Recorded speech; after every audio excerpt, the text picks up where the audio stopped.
Textiles Department Manager here at NextFab. I am coming at you today for this make-along in conjunction with CoverAid PHL. Today we'll be making masks. CoverAid PHL is accepting donations of these masks. What we will need today are 2 pieces of material. One is a flat woven cotton, and one is a jersey knit, something stretchy. Ideally, these will be 2 separate colors. That way you can tell which side is the inside and which side is the outside really easily. We are also going to need a 5.5 inch aluminum strip, about 16 inches in width and about a 1/16 of an inch thick. If you do not have aluminum, you can use twist ties, pipe cleaners, or craft wire, anything you got. We'll also need 2 pieces of elastic, 2 pieces that are 7 inches long if you want to make the style with ear straps like this, or there's an option if you have a mask that goes like around your head. You can use one size that is 16 inch and then one piece that is 11 inches. We'll also have the option to make ties during this as well, which I will show you how to make those ties later. You can make them out of just like your plain flat woven material, or if you have bias tape or twill tape, you can use that as well. All right, let's get started.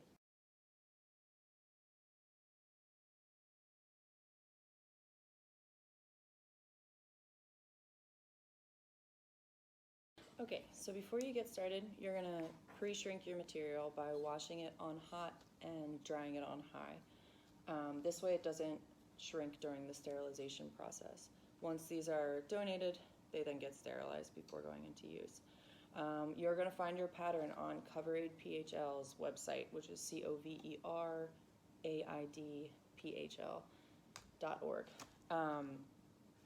In there, you'll be able to get a PDF of all of your material needs, all of your instructions, and your pattern. If you have trouble printing your pattern to size, the dimensions are written on there, so you can just draw a rectangle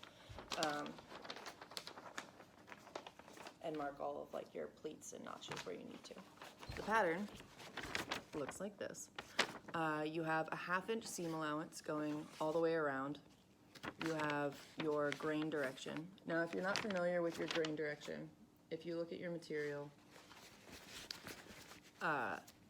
you'll find that one direction is stretchier than the other. You'll be able to feel it. The grain direction is the direction where it is least stretchy. So if you're making a large run of these masks, if you're doing a production run, what you can do is lay out your material and then cut it into strips that are 7 5/8 inch wide, and then cut it down into strips that, or into the rectangles that are 8 3/8. So your rectangle, all in all, is going to be 7 5/8 and 8 3/8 each one. Another thing you'll see on here are these little rectangles right here with these arrows pointing downward. These are our pleats. So this notch comes down to meet this second notch here. And we'll get into that a little bit more when we get to folding those, but generally speaking, they'll work like that in order to create a pleat. If you haven't used knit material before, it can roll a lot on you while you're working. It can stretch out. So it may be easier if you layer your woven material on top of your knit material and iron them together before you cut your pattern out. That is what I've done here. I'm going to be going through and making a couple little asides if you are doing production work on how you can create some efficiencies while you're going, so that you aren't just like making one at a time.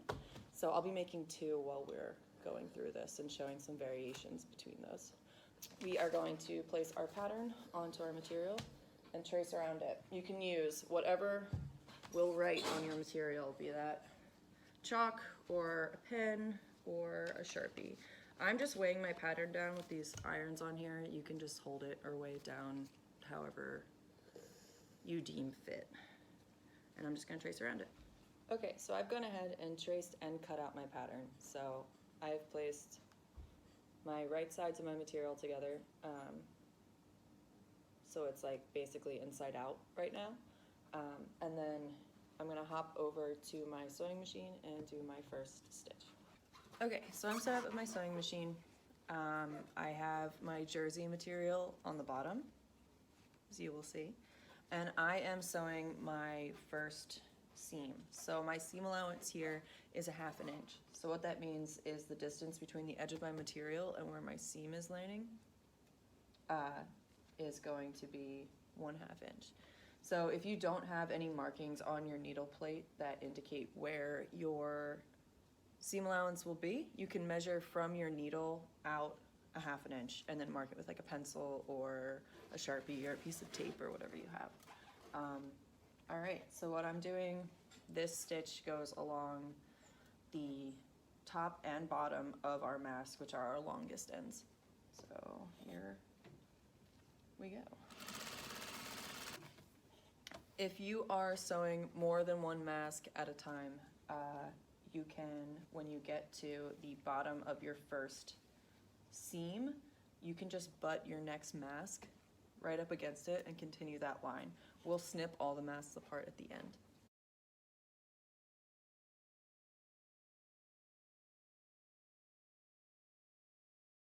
Okay, so now we have our mask that looks like this. And what we're gonna do is we're gonna flip this so it's right side out and it hides that rough edge inside. I'm gonna hop over and iron this flat. You can finger press it if you'd like, but I find that ironing keeps things a lot more crisp and in line. Helps. Okay, so now that we have our mask ironed, flipped right side out, we are going to put a top stitch along the top edge of our mask at a 1/2 inch seam allowance. Then we're going to do the bottom at a 1/4 inch seam allowance. This gives us a channel to put our aluminum strip in on the top. And if you're doing more than one, again, this is an opportunity where you can chain all of your masks together as you're going. Okay, so now our mask should be looking like this, where we have a 1/2 inch channel at the top, where we'll be able to feed in our piece of aluminum. And we have a 1/4 inch piece at the bottom, which is just a finished edge. So feed your aluminum strip in. And we're gonna center that in the mask. Now what we're gonna do to hold this in place is we're gonna back tack on either side of it, making sure that we don't hit the aluminum with our sewing machine needle, but we do keep this from shifting back and forth inside of the mask. Okay, so when we back tack, we're sewing forward a few stitches and then backwards a few stitches and then forward over those few stitches again to really lock this in place.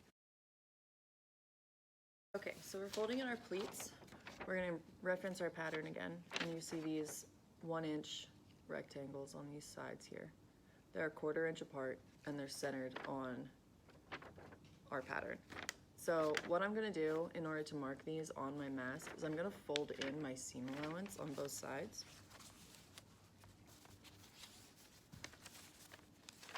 And I'm just gonna butt this right up against my material so that I can draw lines over and know where they need to be placed. Now that we have our notches drawn onto our material, you can also mark these by snipping it with a pair of scissors at the very corner, just as long as you have some kind of marking on there indicating the size of your pleats and where they're gonna go. What we're gonna do now is we're gonna take the top part of this notch right here and we're gonna bring it down right there on both sides so that it will fold and make that pleat like this. We'll do the same thing for this next one down here and then down here. We're gonna iron those in place so that they stay crisp. You can pin your pleats in place before you sew them in order to hold them in place, because it does get a little bit tricky to sew the pleats and have them not shift on you.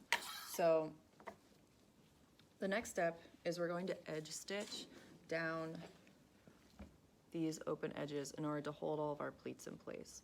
We're going to do that on both sides and lock that in before we attach our elastic. If you are making more than one mask, this is also another opportunity where you can chain the mask together. Okay, so now that we have our sides sewn, we're gonna attach our elastic. So if you are making the ear loops, this style, that fit over both sides of your ears, you're gonna have your 7-inch piece of elastic and you're gonna hold it kind of like the shopping handle of a grocery bag. The handle of a grocery shopping bag. And one edge of that elastic is gonna go at the top and one edge is gonna go at the bottom of your mask on the jersey knit side. So it'll look like this. Then what we're gonna do, we can sew it in place, and then we'll fold it over and sew it again. If you are making a mask that has straps that go around the head, elastic, you're gonna take your longest strap and you're gonna line that up with the top edge of your mask. You're gonna take your shorter strap and you're gonna line that up with the bottom edge of your mask and sew those in. Then you'll go to the other side and sew on their other halves. If you need to make straps, I will demo that right now. What you're gonna do is you're going to cut a 1-inch strip of material the length of each tie that you're gonna be making. Just to reference that again, those ties are 18 inches each, and then for the top, and then 12 inches each for the bottom. So when we do this, we're gonna take this 1-inch strip of fabric and we're gonna fold it in half lengthwise so that it will be ½ inch. And we're gonna iron that flat. After you have that, you're gonna open up what you've just ironed and you're gonna fold each of the edges in towards that center fold that you've made.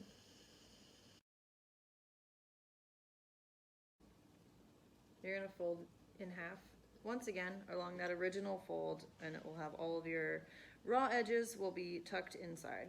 Then we're gonna run one seam down the entire length of this strap.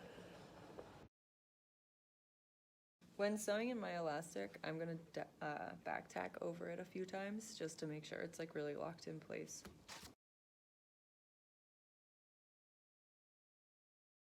This is option with the straps that go fully around your head.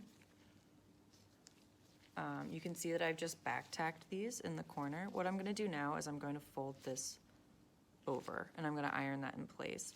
And then what I'm gonna do again, because I did not do a zigzagged or serged edge on here, I'm gonna fold that one more time after that.